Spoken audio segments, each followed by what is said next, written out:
지난주 수요일은 헌신 예배여서 노교 목사님 말씀을 들었고요. 그 전주에 26장 1절부터 11절까지 말씀을 나누었습니다. 이 신명기서 26장은 선택받은 이스라엘 백성들이 어떻게 하면 계속해서 하나님 앞에 아주 소중하고 보배로운 백성이 될 수 있는가 하는 것을 가르쳐주고 있습니다. 이스라엘 백성들이 가나안 땅에 들어가 오늘 모세가 일러주는 하나님의 말씀을 지키고 살면 그들은 계속해서 하나님의 보배롭고 아주 소중한 그러한 백성으로 계속 사는 것이지만, 그렇지 않고 가나안 땅에 들어가 하나님 말씀을 어기고 그리고 법도를 지키지 않고 살면 아무리 가나안 땅에 들어가는 축복을 얻었다 할지라도 들어가서 정말 별 볼 일 없는 하찮은 백성으로 사는 사람들이 될 수도 있고, 그렇게 되면 선택받은 백성으로서의 특권이나 축복을 다 잃어버릴 수 있는 것입니다. 그러므로 그들이 축복의 땅에 들어가는 것도 중요하지만 들어가서 어떻게 사느냐가 더 중요하다는 말씀입니다. 오늘날 우리에게 적용을 하면 저와 여러분이 예수 그리스도를 믿고 믿음으로 사는 그리스도인이 된 것 아주 중요하지만 더 중요한 것은 그렇게 믿는 신자가 된 후에 어떻게 사느냐, 그것이 훨씬 중요하다라는 말씀입니다. 그래서 1절부터 11절까지 말씀에서는 하나님의 이스라엘 백성들이 가나안 땅에 들어가서 첫 농사를 짓고 난 후에 추수를 하게 되면 첫 번째 거두어 드린 열매들은 온전히 다 하나님께 드리라고 했습니다. 왜냐하면 그렇게 드리는 것이 바로 이 가나안 땅을 허락하신 분이 하나님이시요, 그리고 그들에게 건강을 주시고 농사를 짓고 추수할 능력을 주신 분이 하나님이심을 인정하고, 그래서 내게 이렇게 얻게 하신 모든 것도 주인은 하나님이시라고 하는 것을 인정하는 신앙 고백의 한 표현으로서 첫 소산물을 다 온전히 하나님께 드리라고 했습니다.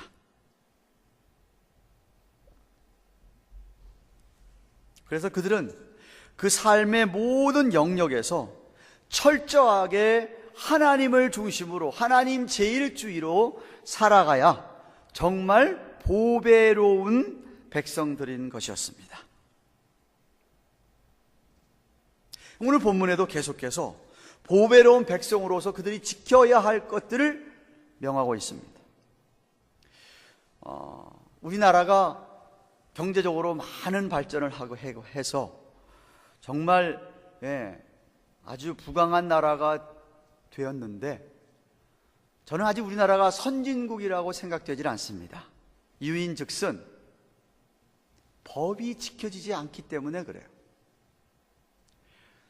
정치인 정도 되면 법 위에 있는 사람들처럼 법에 그렇게 제약을 안 받고 사는 것 같아요.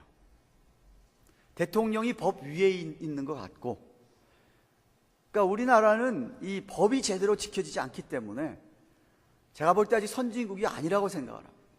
선진국 사람들의 특징이 뭐냐 하면 법을 철저하게 지키는 거예요. 생각해 보세요.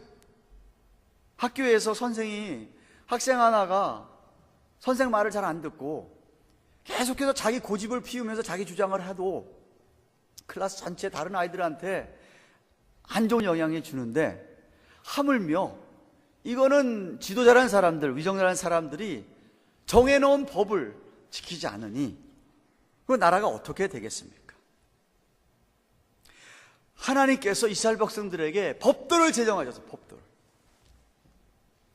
정해주신 법도 규례 가운데 하나가 뭐냐 하면 오늘 12절 13절에 말씀하시는 11조를 드리는 거예요. 제3년 곧 11조를 드리는 해라고 얘기했는데, 구약 성경에는 11조 종류가 3가지가 있습니다. 첫 해 드리는 11조, 두 번째 드리는 11조, 여기 말하는 3회 드리는 11조에서 사실 이스라엘 백성들은 전 수입의 약 23%를 하나님께 드렸어요. 나중에 제가 그거 공부할 시간에서 얘기하겠습니다. 각설하고 11조를 드리는데 11조 다니기를 마친 후에 그것을 레위인과 객과 고아와 과부에게 주어서 내 성문 안에서 먹어 배부르게 하라. 그리할 때에 내 하나님 여호와 앞에 고하기를 내가 성물을 내 집에 내어 레위인과 객과 고아와 과부에게 주기를 주께서 명하신 명령대로 하였사오니 내가 주의 명령을 범치도 아니했고 잊지도 아니했습니다 라고 하라고 말씀하십니다. 다시 말하면 그들은 11조를 들여서 성전에서 레위인, 성전에서 성전을 수종드는 사람들을 위하여 성전이 진행되고 운영되는 것에 사용할 뿐만 아니라 객이나 고아나 가부를 위해서 그것들이 쓰임을 받도록 규례를 정하셨습니다. 왜 이런 제도를, 법도를 정해 놓았느냐? 까닭은 이스라엘 백성들이 부패하고 타락해서 하나님을 멀리 떠날 뿐만 아니라 정말 믿는 백성답게 살까봐 제도를 만들어 놓고, 이것을 지키라고 이야기한 거예요. 인간이 워낙 간사해가지고 정해놓지 않으면, 이렇게 멍해 같은 거를 묶어놓지 않으면 사람은 그렇게 살지를 못하기 때문에 그렇습니다. 하나님 중심대로 사는 보배로운 백성이 되려면 정말 지속적으로 그 신앙을 유지해야 하기 때문에 하나의 법도와 말씀, 규례를 세워놓은 거예요. 작가 가운데 김태광이라는 분이 계십니다. 이분이 쓴 책 내 안의 행복이라는 책에 이런 이야기가 나옵니다. 한 여인이 외나무 다리로 놓여져 있는 강물을 건너려고 합니다. 근데 다리가 어찌나 약한지 자기가 이 다리를 지나가다가 이게 무너져서 물에 빠져 죽을 것 같아요. 그래서 다리에다가 발을 내딛기 전에 하나님 앞에 기도를 합니다. 하나님, 제가 이 다리를 무사히 건너가게 해주신다면 정말 제가 전 재산을 하나님을 위해서 쓰겠습니다. 기도를 마친 다음에 천천히 한 걸음 한 걸음 디디면서 외나무 다리를 지나갑니다. 반쯤 지나갔습니다. 그런데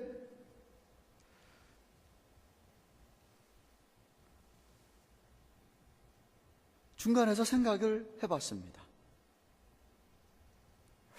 좀 후회가 왔어요.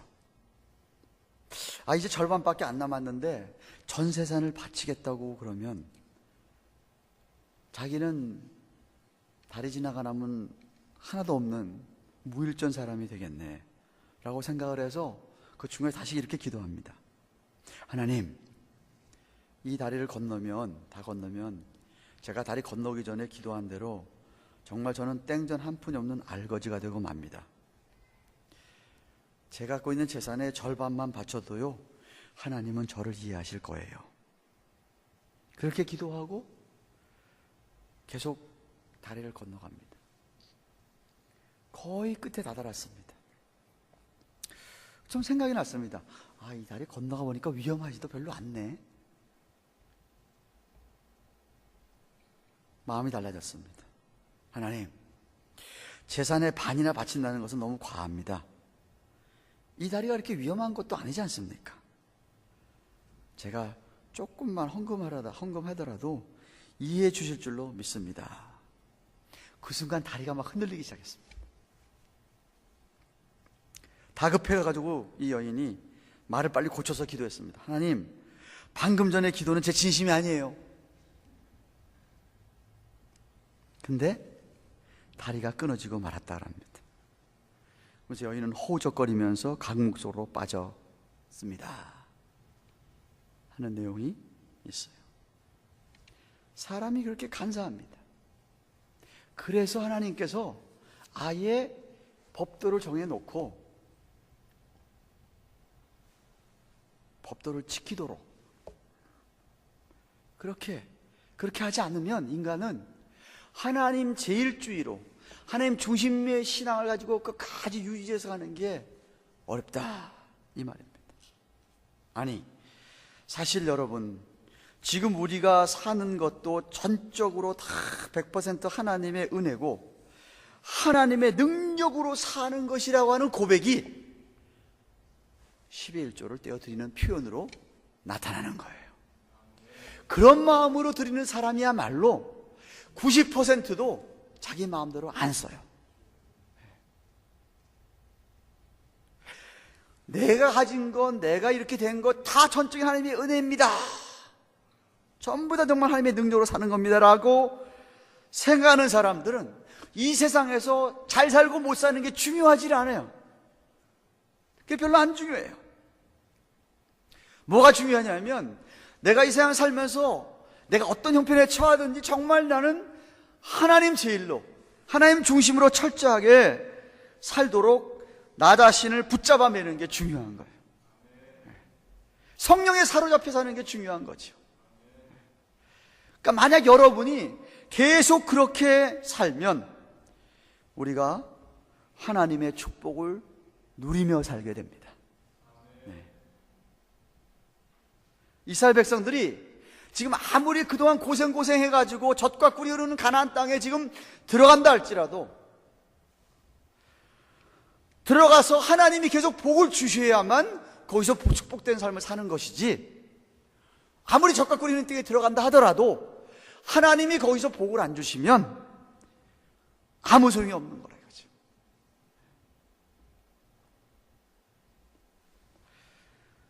그래서 이스라엘 백성들이 진정으로 그 땅에 들어가서 하나님의 복을 누리고 살려면 하나님이 만들어 놓으신 이 법도를, 이 규례를 지켜야만 했습니다.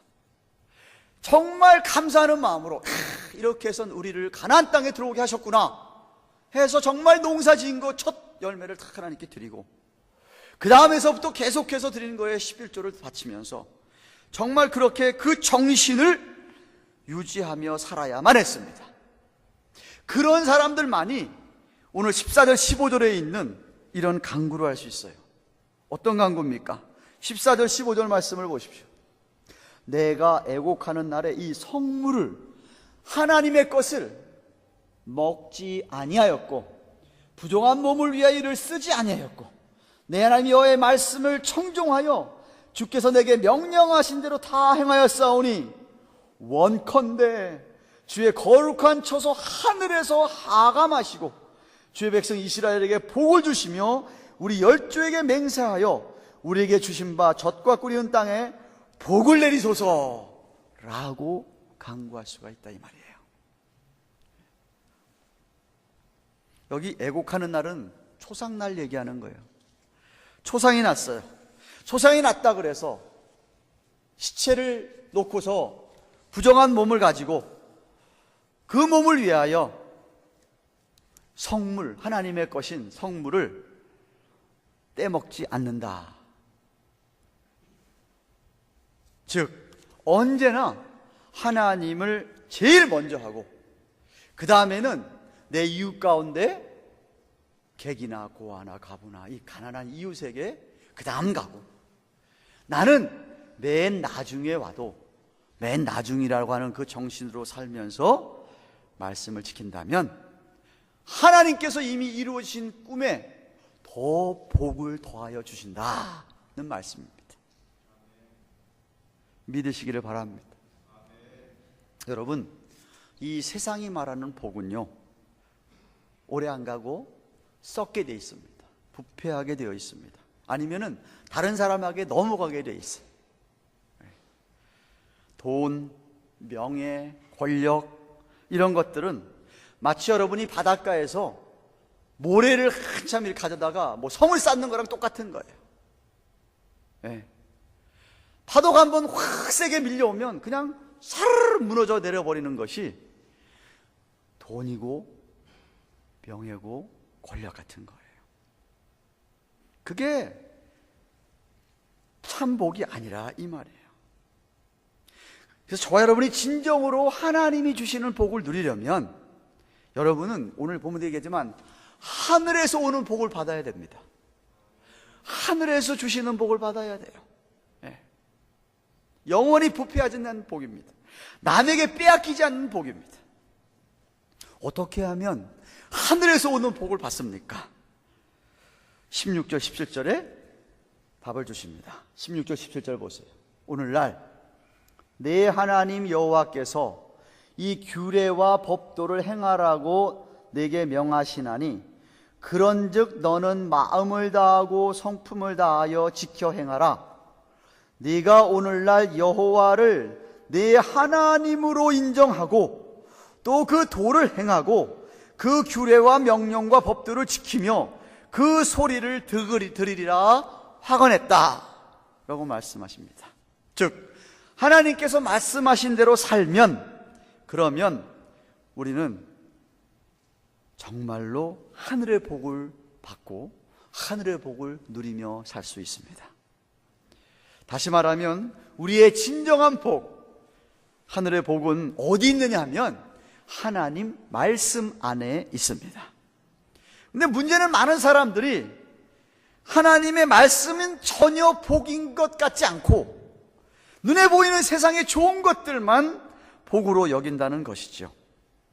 그래서 심지어 자기가 하나님 백성이라고 하는 사람들조차도 하늘의 복을 놓치고 삽니다. 만약 우리가 마치 보화를 캐내듯이 하나님의 말씀에서 정말 하나님의 보화를 캐내가지고 그 말씀을 내가 깨닫고 믿음으로 받아들이며 그렇게 된다 그러면 성령의 부으심이 임하는 거고 하나님의 은혜가 여러분에게 임하는 건데, 바로 그것이 하늘에서 주시는 복인데 그것은 별로 가짜는 걸로 여겨요. 여러분은 정말 하늘에서 오는 복은 이 말씀 안에 있는 것을 확신하시기를 바랍니다. 만약 여러분이 하늘에서 오는 복이 말씀에 있다고 여기면 정말 마음과 뜻과 정성 온 거 다해서 말씀에 집중할 거예요. 정말 말씀과 함께 살 거예요. 예. 근데 여러분 그렇게 해야 하늘 문이 열리고 하늘의 복이 여러분의 것이 됩니다. 예.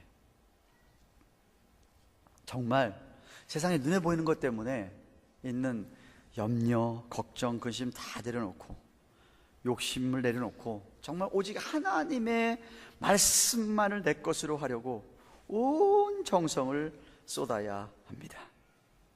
그리고 그 말씀이 내 안에서, 내 삶에서 역사하셔서 그 말씀이 내 안에 역사하기 때문에 세상에 나가서 일을 한다 하더라도 최선을 다해 사는 거예요. 하나님 말씀이 내 안에서 역사하니까, 하나님 앞에서 사는 삶처럼 사니까. 그러니까 세상 나가서도 무슨 일을 하든지 아무리 작은 일조차도 내게 주어진 걸 내가 열심히 감당하는 것이에요. 하나님 앞에서 코람데오의 삶이 되는 것이죠. 바로 그런 삶이 오늘 성경에서 얘기하는 여호와, 신구약 성경의 여호와 하나님을 하나님으로 인정하는 삶이에요. 하나님이 정말 하나님 되게 하시는 삶이에요.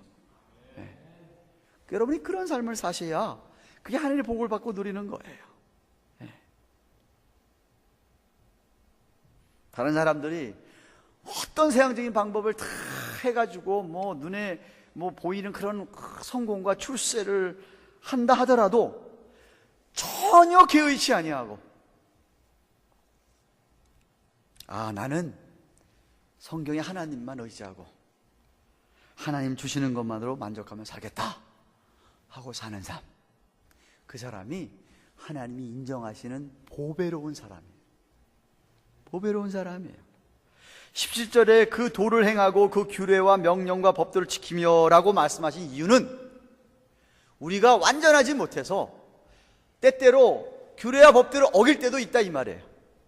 근데 그런다 할지라도 그때마다 하나님 앞에 회개하고 돌아와서 돌이켜서 다시 한번 법도를 지키라 이 말이에요. 그래서 그렇게 말씀하신 거예요. 때때로 순종하지 못할 때, 때때로 내 맘대로 막 살고 싶을 때, 그때라도 하나님 앞에 내 자신을 굴복시켜야 된다, 이 말씀입니다. 그렇게 하면 하나님께서 여러분 정말 보배로운 백성으로 인정해 주십니다. 18절 19절에 그렇게 말씀하셨어요. 18절 19절 보세요.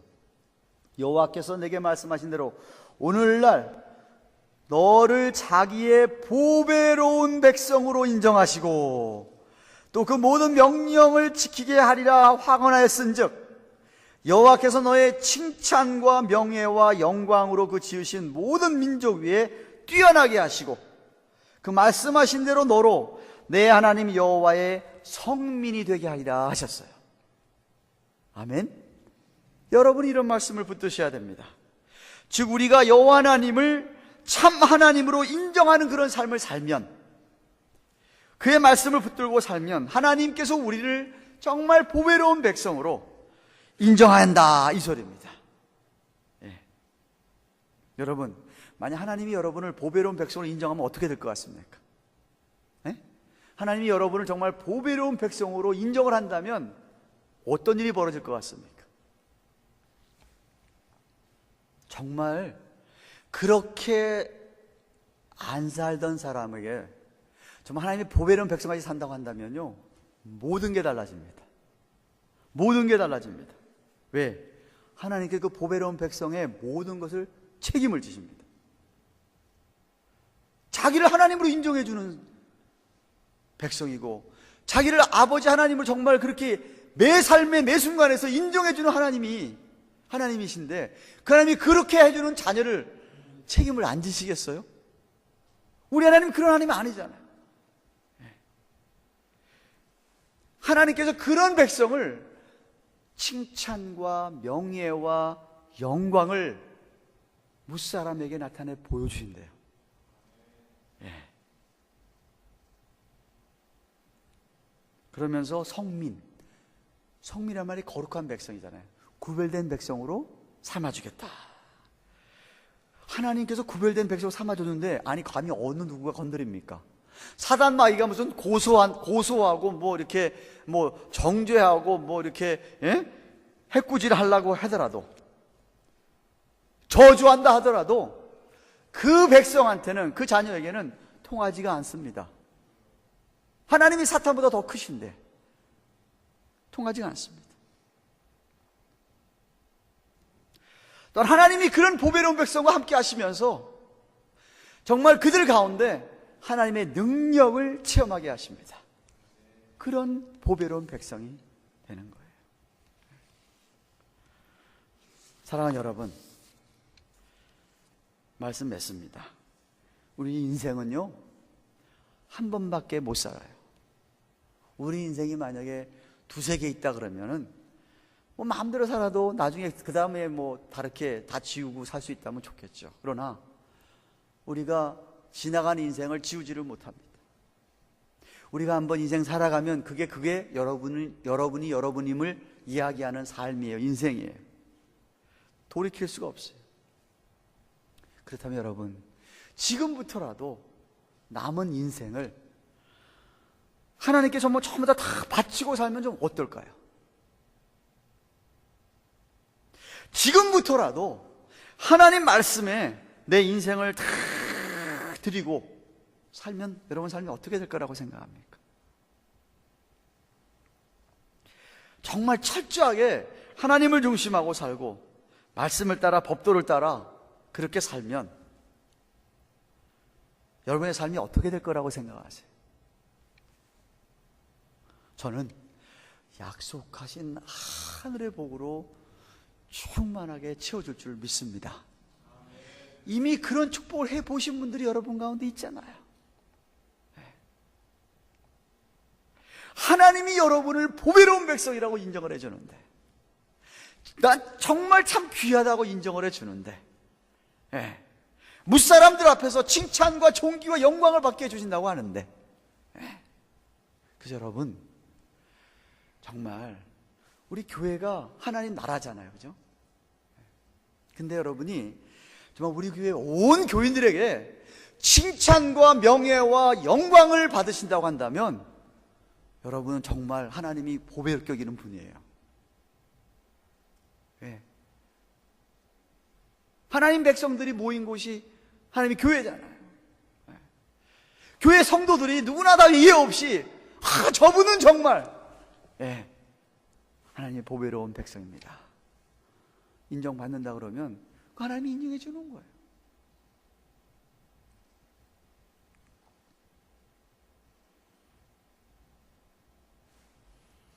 왜 우리에게 규례를 주셨느냐? 우리가 너무나 간사해서 그렇다 그랬어요. 그렇기 때문에 아예 이거는 딱 지키려고 생각하는 거는 아예 지키는 것이 우리가 우리의 신앙을 계속 유지해 가는데 도움이 되라고 주신 거라 이 말이죠. 그러니까 여러분이 어떻게 말씀을 안 지키고 살겠어요? 왜 법도를 안 지키고 살겠어요? 여러분이 구원 받은 것에 만족을 하고 이제 뭐 천국 가게 됐는데 그러면서 막 사신다고 한다면 정말 오히려 하찮은 사람, 비천한 사람, 손가락질 받는 사람밖에 안 되는 거예요. 근데 여러분이 정말 예수를 믿고 나서 하나님 말씀해 주신 하늘의 복을 계속 누리며 사는 사람들이라고 한다면 여러분 정말 보배로운 백성들이, 저는 여러분이 모두 다가 그런 하나님의 보배로운 백성이 되기를 축원합니다. 하나님께서 정말 인정해 주는, 아무개는 내가 인정해, 정말 내 보배로운 자식이야 라고 인정받는, 그렇게 하려면 여러분이 하나님을 하나님 되게 인정하셔야 돼요. 교회 안에서만 인정하고 세상에 나가서는 하나님 거기 안 계신 것 마냥 살아가면 여러분 하나님 인정 안 하는 거예요. 그 세상에서는. 교회에서도 그렇고 세상에서도 그렇고 어디를 가든지 하나님 살아계셔서 하나님 앞에 내가 사는 것 마냥 하나님이 하나님 되시게 인정하고 살면, 하늘의 복이 전부 다 이 말씀에서 오는 걸 생각을 하고 죽어도 나는 말씀 붙들고 살겠다 하고 여러분이 삼하고 살면 하나님이 여러분 정말 보배로운 백성이라고 여길 줄로 믿습니다. 그런 애가 여러분의 충만하기를 주님의 이름으로 축원합니다. 고마우신 하나님 아버지 감사합니다. 이 저녁에는 신명기서 26장 하반절에 있는 12절부터 19절까지 말씀을 살펴보았습니다. 이스라엘 백성들이 이제 젖과 꿀이 흐르는 가나안 땅에 이제 들어가게 되는데, 들어간다 그래서 모든 게 다 해결된 거고 들어간다 그래서 복이 자동적으로 쏟아지는 게 아니라 저희들이 들어가서 하나님께서 일러주시는 규례와 법도를 지켜 살아야, 그래야 하늘에서 그들에게 복을 주신다고 약속을 하십니다. 그래야 그들이 하나님 앞에 보배로운 백성이 된다고 말씀하십니다. 사랑하는 아버지 하나님, 우리도 예수를 믿고 그리스도인이 됐지만 그리스도인 된 다음에 지속적으로 하늘의 복을 누리고 사는 사람들이 되기를 원합니다. 정말 하나님이 오늘도 인정해 주시는 보배로운 백성이 되기를 소원합니다. 말씀에서 하늘의 신령한 복이 오늘도 쏟아진 줄로 믿고 말씀을 이렇게 사모하며 말씀을 붙들며 말씀을 지켜 사는 그래서 하나님을 인정하는 교회에서만 아니라 세상살이 속에서도 정말 하나님이 인정되는 그런 삶을 사는 우리 모두가 되도록 축복하여 주시옵소서. 그리하여 정말 하나님 아버지 앞에 귀하게 여기는 인생을 살아 무사람들에게 칭찬과 명예와 영광을 나중에 주님께서 나타내 보여주시는 그런 우리 삶이 되도록 축복하여 주시옵소서. 감사를 드리옵고 예수님의 이름으로 기도합니다. 아멘.